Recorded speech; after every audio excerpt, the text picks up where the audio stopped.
Okay, where is it?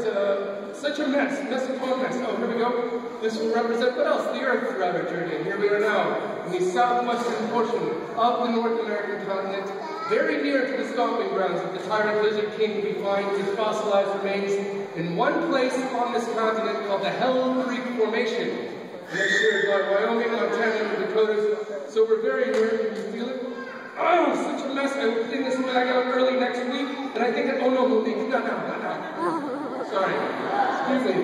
Where was I? Oh yes, here we are. This will represent you professors throughout the time traveling process. So, I will require absolute silence and concentration for the next few moments. I will wait. Close enough. Professors, brace your nerves. Focus your imaginations, because here we go, 65.5 million years back in time, back in time. The 80s, Lamb is climbing the charts, back, the Roman Empire, back, Mesopotamia, behind the back in time, Ice Age, under the leg of time. Now, 19 or more other ice ages under the other leg of time. And here you are, Professor Juvenile, 65.5 million years in the past. Look at you! You look so cool. So, here we are, late Cretaceous period, la-di-la. Things look, feel different. I feel different. I guess the only thing left to do, yes, really, is we'll just get you 2 single-file lines so we can dive into the immense Cretaceous forest that surrounds the building right now. Can't wait. So I think that, I know, it's a little bit of a drag. Just bear with me. We'll get through it. It'll be fun again, I promise.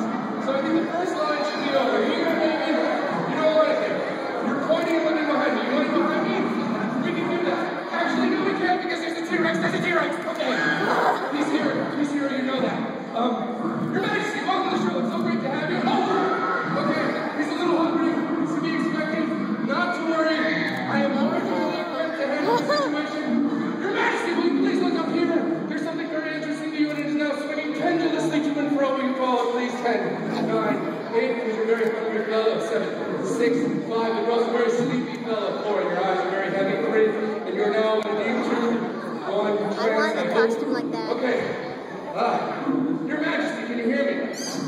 Okay, perhaps not. If you can hear me, Your Majesty, please pick up and set down your right foreleg. All right. Let's take a moment since we're here and observe that he is a beast-footed dinosaur. Theropod means beast-footed, right? 2 beast feet. Your Majesty, oh, and he has a specialized skull full of curved teeth, and I just got an awful idea. But what the heck, when am I going to get a chance to do this again? Your Majesty, if you can hear me, open your mouth very widely and don't shut it till I tell you to. All right, fingers crossed. Little extra protection. Here we go. Oh, this was a dumb idea. Why did I do this? Okay, it was worth it. You can close your mouth. All right, he's under our trance.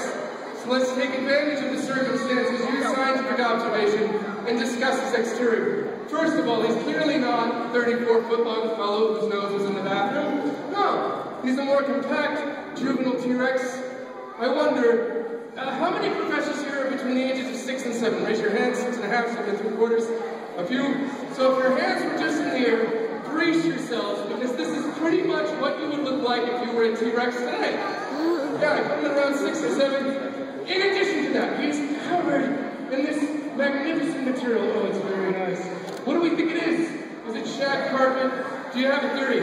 Any professors with theories as to what his Majesty is covered in? Raise your hand. Not skin. Feathers. Not scale. Feathers. Yell it. Undecided, yes. Yell it. Theories, yes. Yell it. Any theories as to what his Majesty Raise your hand. Raise your hand. What's your name? What is it? Jake? Jesse. Professor J, and then I heard some other people yelling it as well. Believe it or not, you have hit the nail on his head. His Majesty is in fact covered in feathers. Yeah. So these are not the stiff, light feathers of a hawk or an eagle, obviously. Think more of the plumulous, downy feather on an ostrich, an insulating feather. On a dinosaur, we call these feathers proto-feathers. Everyone say that word. Rolls off the tongue. How do we know what dinosaurs are covered in the first place? Here's the answer. This is a cast of a skin imprint fossil. We're very lucky if we find these at dig sites, because the conditions had to be perfect when the dinosaur this belonged to died. It died landing in wet mud, clay, something of that sort, which left an indelible impression. It must have been a quick burial like an avalanche, protecting the impression from scavengers and hunters that would have marred it. And there it stayed, buried in the Earth's crust for no less than 65.5 million years. Bearing this to a lucky fossil hunter, you can feel it. It is a distinct texture and appearance. This will be available after the show with some other fossils, so you will get a chance to see it if you'd like. I should point out now, we have not yet actually found a skin imprint fossil like this one for a juvenile T-Rex like this that was covered in these proto-feathers. But we have found ones for cousins of the T-Rex, close cousins, Tyrannosaurids. One named Kalon paradoxus, one recently, which leads many scientists to believe it is only a matter of time before we unearth the remains of a juvenile T-Rex that had these proto-feathers. If he had them, he would shed them later in life and be covered in the mosaic scales you imagine dinosaurs to be covered in.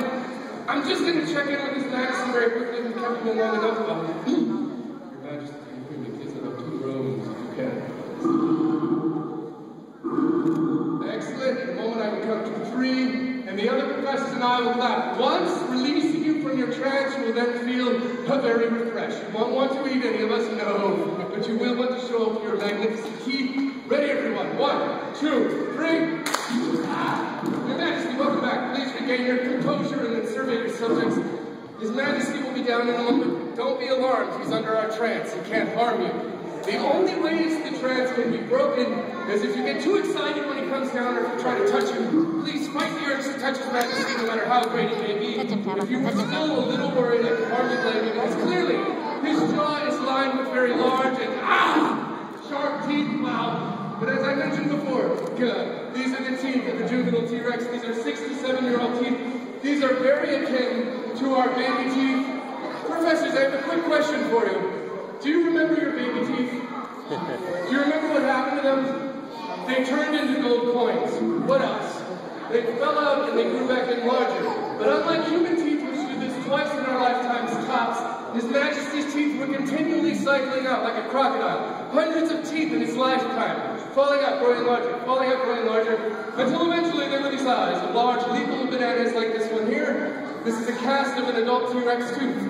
You can see a skull case in the dino hall that is actual T-Rex teeth. And in addition to everything I said, they were covered in serrations, like the metal divots on a steak knife, and they were curved. So with equipment like this, professors, what do you think His Majesty's favorite meal was? Just take a stab, yell it out. What do you think? Yell it out. Meat, dinosaur meat, chicken on the cake. All right, meat seems to be the popular theory.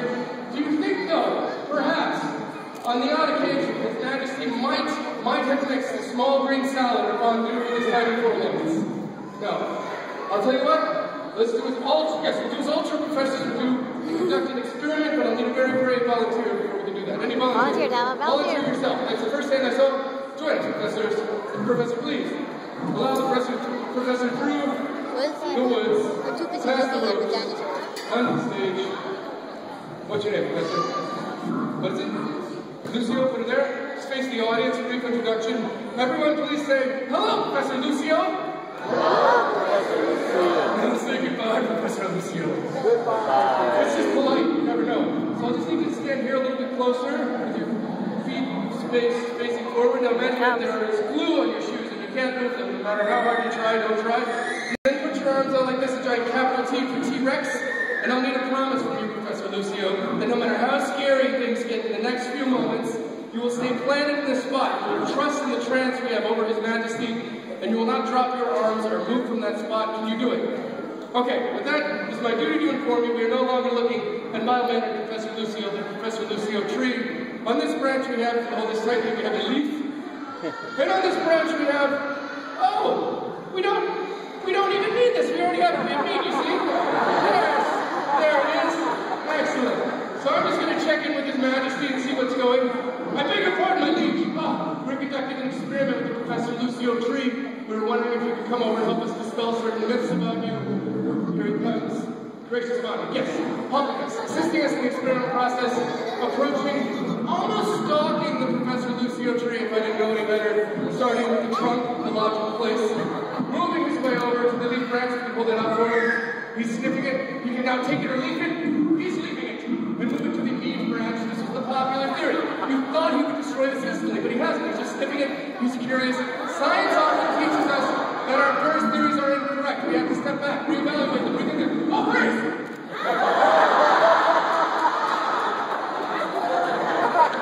That's a little close. Let's just put that back in there. So, okay.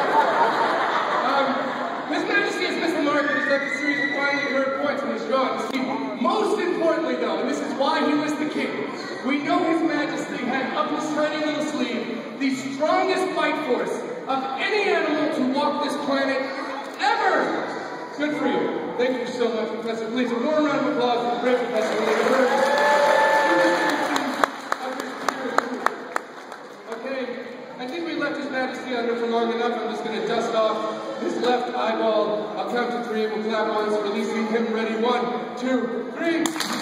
Hi, Majesty. Welcome back. Thank you. That was so helpful. Oh no! The trance is broken. I think he's upsetting Professor Lucio.